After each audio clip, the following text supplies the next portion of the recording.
সকাল সকাল বাজার টাজার কমপ্লিট করে এখন এসছি একটু ব্যালকনিতে দর্শন নিতে। কোথায় কি ফুল ফুটেছে সেগুলোই একটু দেখছিলাম। কলকাতা থেকে আসার পরে এখনও গাছগুলোর যত্ন নেওয়ার সময় পাইনি। এবার ভাবছি আস্তে আস্তে গাছগুলোকে তুলে মাটিগুলোকে নতুন করে সার দিয়ে আবার বসাবো, তাহলে ফুলগুলোও ভালো দেবে। শীত তো চলেই আসছে, এখনই তো ফুলের সময়। নমস্কার, রোজকের গিন্নির সাথে একটি নতুন ব্লগে আপনাদের সকলকে জানাই স্বাগতম। আশা করছি সবাই খুব ভালো আছেন। আজকে আমাদের বাড়িতে আসবে একজন বিশেষ অতিথি, তার জন্য সকাল থেকেই মা টুকটাক করে রান্নার জোগাড়যন্ত্র শুরু করেছে। এখানে আলু পেঁয়াজ ভেজেছে, এখানে আমি কলকাতার থেকে জলপাই নিয়ে এসেছিলাম, সেই জলপাইয়ের চাটনি হয়েছে, আর এখানে পটল ভাজার জন্য পটল কেটে রেখেছে, আর এখানে হচ্ছে লাউ ঘন্ট মুগ ডাল দিয়ে। এগুলোই আজকের রান্নায় রয়েছে, আর তার সাথে ডাল তো আছেই। আর আজকের যেটা মেন রান্না সেটা হচ্ছে এই চিংড়ি মাছ, দই চিংড়ির ঝাল। সকাল সকাল বাজার থেকে এই চিংড়ি মাছই নিয়ে এসেছি। এখন এটাকে কেটে বেছে আমি দেব, তারপরে মা রান্না করবে। এটাকে কাটা বাছার দায়িত্ব আজকে আমার ওপরে পড়েছে। এই যে আমি এখানে বসে পড়েছি চিংড়ি মাছ বাছতে। যদিও চিংড়ি মাছ কাটাটা ভীষণই সহজ, এটা কাটতে বাছতে কোনো ঝামেলাই নেই, কিন্তু আজকে আমি চিংড়ি মাছের পুরো খোসাটা ছাড়াবো না, আর মাথাটাও ফেলবো না। ওটা রেখেই রান্নাটা হবে, না হলে একদম মাছটা পুরো খোসাটা ছাড়িয়ে দিলে যেহেতু মুড়িয়ে যায়, আর মা যেহেতু এটা দই চিংড়ির ঝাল করবে, তাতে মাছগুলো একটু বড় বড় থাকলে দেখতেও বেশ ভালো লাগে, আর মাথাটা তো খেতে খুব ভালো লাগে যদি খোসাটা না ছাড়ানো হয়। তার জন্য আমি একটা কাঁচি আর টুথপিক নিয়েছি। কাঁচিটা দিয়ে মাছের যে পাগুলো রয়েছে, সুরগুলো রয়েছে, ওগুলোকে কেটে দেব ভালোভাবে, আর টুথপিকটা দিয়ে মাছের গায়ের নোংরাটাকে পরিষ্কার করে দেব। আমি জাস্ট ওপর থেকে একটা করেই খোসা ছাড়াচ্ছি, আর বাকি লেজ খোসা মাথা পুরোটাই গায়ে থাকবে, তাতে মাছটা মুড়িয়ে একদম ছোট হয়ে যাবে না। না হলে আপনি চিংড়ি মাছ যতই বড় হোক না কেন, ওই ছুলে বেছে ফেলার পরে আর দেখবেন কিছুই আর পাওয়া যায় না, আর রান্না করার পরে তো সেটা আর খুঁজেই পাওয়া যায় না। খোসা থাকলে তাও মাছে একটু নজর পড়ে। কি বড় বড় সাইজ দেখেছেন মাছগুলোর? যেমন মাছগুলোর সাইজও সুন্দর, দেখতেও সুন্দর, আর খেতেও হয়েছিল দারুণ। এক একটা মাছের সাইজ দেখেছেন, প্রায় আমার এক হাতের মতন, আর সেই রকম ফ্রেশ। আজকে এই মাছটা পেয়েছিও সেরকম কম দামে। এই মাছটা নিল 450 টাকা কিলো, যেটা আপনি কলকাতার যে কোনো মার্কেট থেকে নিতে গেলে 600 থেকে 650 টাকা কিলোর নিচে তো পাবেনই না। এখানে চিংড়ি মাছটা এমনিতেও ভীষণ ভালো পাওয়া যায়, বিভিন্ন রকমের ভ্যারাইটি, ছোট থেকে বড় সব রকমেরই সাইজ থাকে, কিন্তু এই রকম ফ্রেশ মাছটা সব সময় থাকে না। আজকে পাওয়াতে আর তার সাথে সাথে দাম কম পেয়েছি, আর কি মিস করা যায় বলুন তো? এই মাছের মালাইকারি খেতেও কিন্তু দারুণ লাগে এই সাইজের মাছটা দিয়ে। আসলে চিংড়ি মাছ যত বড় হয় তত স্বাদ হয়, এটাই যা। তার কিন্তু আমরা আর আজকে এটা দিয়ে চিংড়ি মাছের মালাইকারি করব না, কিন্তু মালাইকারির রেসিপিটা আমাদের অত ভালো লাগে না, তার জন্য ওই নারকেলের ব্যাপারটা না খুব একটা পছন্দ হয় না। তো মায়ের স্পেশাল একটা আছে রেসিপি, আমি মাছটা কেটে বেছে ধুয়ে লাল লাল ঝাল ঝাল দিয়েছি, ওটা খেতে আমার রান্না খুব ভালো লাগিয়ে দিয়েছে। একবারে কিছুটা ভেজে তুলে নিয়েছে, এখন বাকিটা ভেজে নিচ্ছে। মাছটাকে খুব হালকা করে ভাজবে, জাস্ট এপিট ওপিট নাড়ানোর জন্য। ভেজে নিয়ে তারপরে বাকি যা মশলা টশলা আছে সেগুলো দিয়ে কষিয়ে একদম লাল লাল ঝাল ঝাল করে রান্না হবে।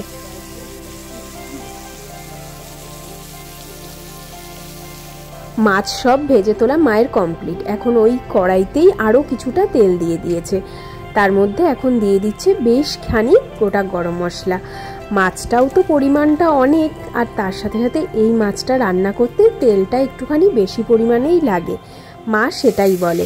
এর জন্য আপনাদের মনে হতে পারে যে তেলটা একটু বেশি, কিন্তু একটু বেশি তেল না হলে এই রান্নাটার স্বাদটা ঠিক খোলে না। মা তারপরে গোটা গরম মশলাটা একটু ফোড়ন হয়ে যাওয়ার পরে তারপর বেটে রাখা মশলাটা দিয়ে দিল। কি কি মশলা এর মধ্যে আছে সেটা আমার ঠিক জানা নেই, একদিন আপনাদের সাথে ভালোভাবে রেসিপিটা শেয়ার করব। আর এখন ওই মশলাটা কিছুটা কষিয়ে আসার পরে, যেহেতু দই চিংড়ির ঝাল, তাই দই না দিলে তো হবে না, তার জন্য এখন এখানে দিয়ে দিয়েছে দই। দই দিয়ে ভালো করে কষিয়ে একটু জল দিয়ে তারপরে মাছগুলো দিয়ে দিয়েছে। প্রায় হয়ে এসছে, দেখেছেন কি দারুণ তেল ছেড়েছে, ওপরে পুরো তেলগুলো ভেসে রয়েছে। আর তার সাথে সাথে দেখতেও কি অসাধারণ লাগছে না, দেখে মনে হচ্ছে এখনই যদি একটা খাওয়া যেত। অসাধারণ টেস্টও হয়েছিল এটা। এমনিতেও এই রান্নাটা দারুণ লাগে চিংড়ি মাছের। মালাইকারির থেকে আমার তো এটা বেশি ভালো লাগে, বেশ ঝাল ঝাল হয়, খুব ভালো লাগে খেতে। বুঝতে পারছো না তাহলে তুমি কি পারো? নাও খোলো।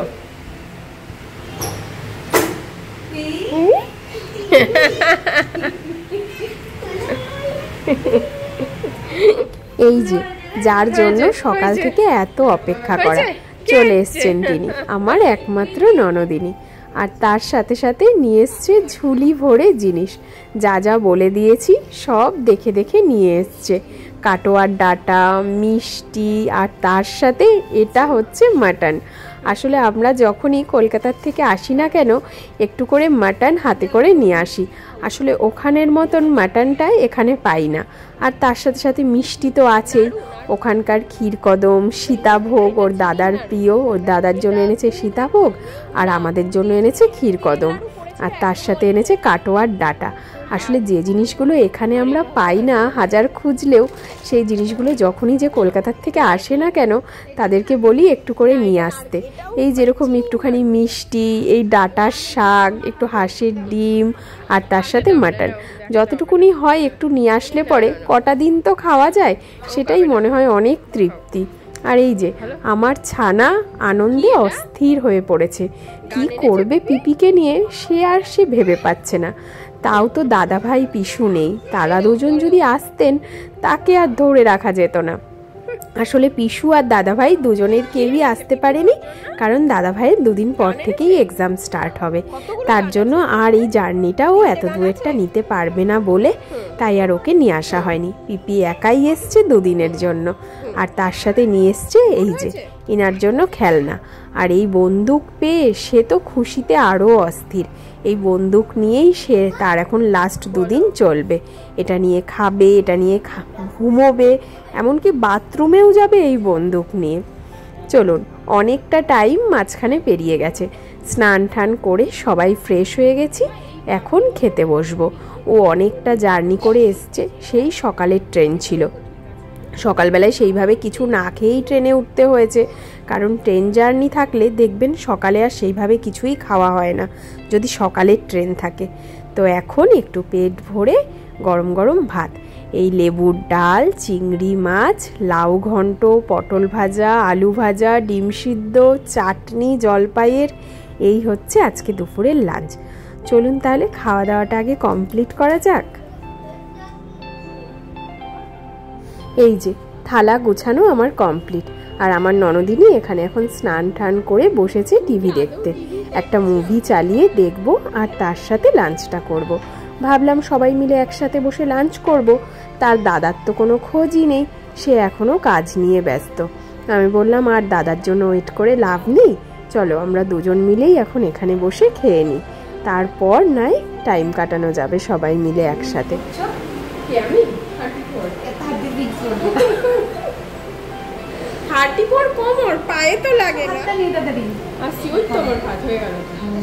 এত খাবার দাবার খাওয়ার পরে আমাদের কার কত সাইজের কোমরের মাপ হবে সেই নিয়েই বিশ্লেষণ চলছিল।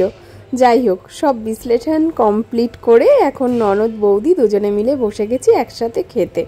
দাদা তো আর আসলো না, আমরা দুজনেই খাই।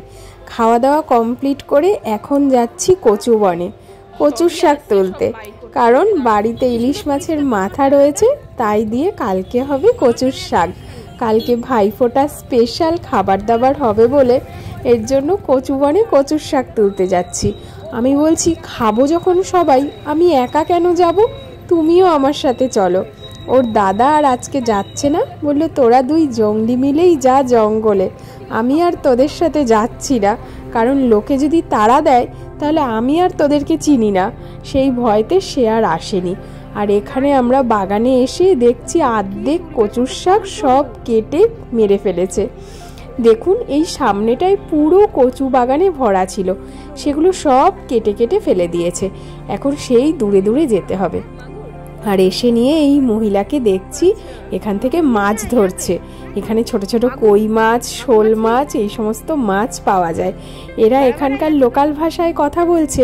আমি এত বছর এখানে থাকলেও এখানকার ভাষা এখনও ঠিক করে রপ্ত করতে পারিনি। এরা এত স্পিডে কথা বলে যে আধা কথা বুঝি না। এই দেখুন কি সুন্দর কই মাছ ধরেছে একটা, দেখেছেন কি দারুণ। তারপরে আবার প্যাকেটের মধ্যেও ভরা রয়েছে, প্যাকেটের মধ্যে সব মাছগুলো ভরে রেখে দিয়েছে। উনি আমাকে এটা কি মাছ সেটা বোঝানোর চেষ্টা করছিলেন, কিন্তু আমি উনার নামটা বুঝতে পারছিলাম না কি মাছ বলছে। এখানে কই মাছ আর শোল মাছ রয়েছে। যাই হোক, রাস্তার ওপরে কোনো কচু বাগান না পাওয়াতে একটা বাড়ির ভেতরেই ঢুকে গেছি। বাড়ির ভেতর থেকে উনি নিজেই আমাদের বললেন এখান থেকে কেটে নিয়ে যাও। এখানকার লোকেরা আমরা কচুর শাক খাই বলে খুব হাসাহাসি করে, জানেন তো, যে এগুলোও মানুষ খায়। ওরা বেশ হেল্পও করে এগুলো কেটে দেওয়ার জন্য নিজেদের থেকেই, যে আমরা খেতে পারি না, ওরা খায় যখন তাহলে নিয়ে যাও। মানে ওরা মনে হয় ভাবে জঙ্গল পরিষ্কার হলেই মনে হয় বেশি ভালো হয়, এর জন্য আমাদেরকে বলে গেলে পরে হ্যাঁ হ্যাঁ এখান থেকে নিয়ে যাও, কেটে দাও, আমরা কেটে দিচ্ছি। বেশ হেল্পফুল এই সমস্ত ব্যাপারে। যাই হোক, কচুর শাক আমাদের কাটা কমপ্লিট হয়ে গেছে। ননদ বৌদি দুজনে মিলে কেটে নিয়েছি, এখন বাড়ি যাচ্ছি। চাকদার বাড়ির থেকে এখানে এসেছি। এখানে এখন এই বনের থেকে উড়িষ্যার চাকদার বাড়ির ইলিশ মাছ, উড়িষ্যার জঙ্গলের কচু গাছ, ব্যাস হেভি কম্বিনেশন। আরে বলো, কাল ভাইফোঁটার স্পেশাল মেনু। হ্যাঁ, যদি কপাল ভালো থাকে সকালবেলায় ভেটকি মাছ পেয়ে গেলে, তাহলে ভেটকি মাছের পাতুরিও, তাহলে আবার কলা বাগানে যেতে হবে কলা পাতা আনতে। আচ্ছা, এই করি, বাগানেই ঘুরে বেড়াই। হ্যাঁ, একবার কচু বাগান, একবার কলা বাগান। ভেটকি মাছের পাতুরি, হ্যাঁ, মটন কষা, হ্যাঁ, তারপরে ইলিশ মাছের মাথা দিয়ে কচুর শাক, হ্যাঁ, ডাল, 3 রকমের ভাজা। খেয়ে ঘুমাবো না, খেয়ে ঘুমিয়ে রেখে ভাইফোঁটায় কি রান্না বান্না হবে তার মেনু সেট করতে করতে ননদ বৌদি চলে এসেছি বাড়িতে। এখন রেডি হয়ে বেরোবো মুভি দেখতে।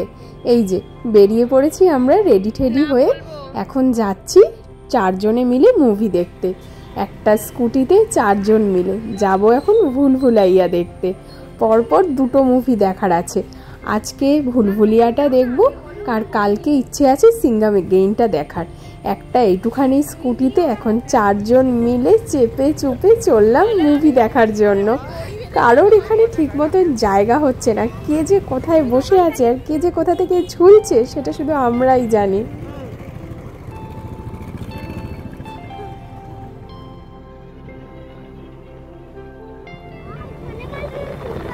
এখানে কালী পুজোটা বেশ জাঁকজমক করে হয় ঠিকই, বাট আমাদের ওখানের মতন কোনো কিছুই ভালো লাগে না। যত যাই, চলে এসেছি আমরা সিনেমা হলে। এই হলটা আমাদের বাড়ির সামনেই, একদম ওই বাড়ির থেকে 5 মিনিট মতন লাগে। এখানে আমাদের সামনাসামনি 2টো সিনেমা হলই পড়ে। একটা স্টেশনের কাছে, ওটায় যেতে ওই 10 মিনিট মতন হয়তো লাগে, আর এটা আমাদের বাড়ির একদম সামনে। এই হলটা নতুন হয়েছে, বেশি বছর হয়নি। আর আরেকটা যে হল আছে ওটা পুরনো হল, তবে ওটায় বিশেষ একটা যাওয়া হয় না। এখন মুভি দেখতে হলে এটাতেই আসা হয়। আর আমার বর ওদিকে রেগে ফায়ার, টিকিট কেটে ও আগে আগে ঢুকে গেছে। বলছে তোমরা দাঁড়িয়ে দাঁড়িয়ে যতক্ষণ খুশি ভিডিও করো, আমি গিয়ে মুভি দেখতে বসে গেলাম ছেলেকে নিয়ে। চলুন তাহলে দেখি একটু মুভিটা কেমন হয়েছে।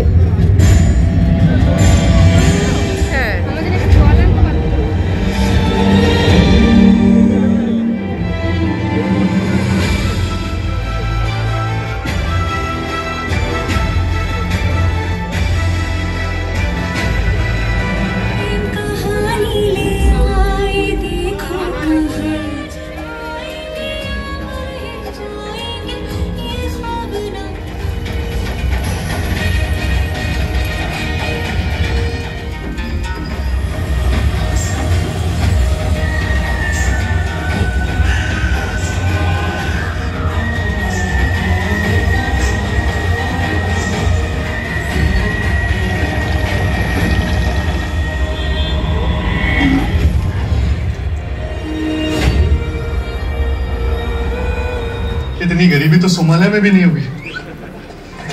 राजकुमारी की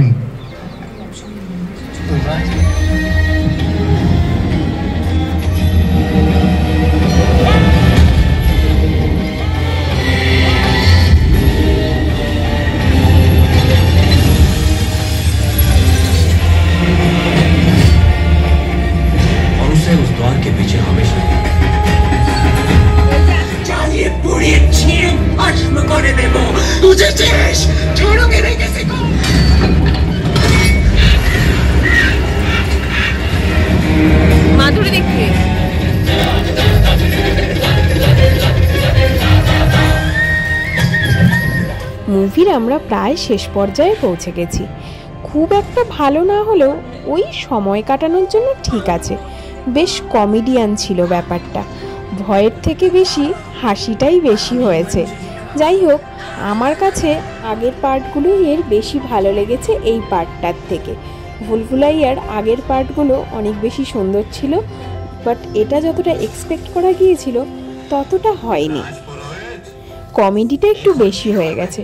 যাই হোক, মোটামুটি টাইম কেটে গেছে। আমার ছেলে বেশ ভূত ভূত করে ভালোই মুভিটা এনজয় করেছে।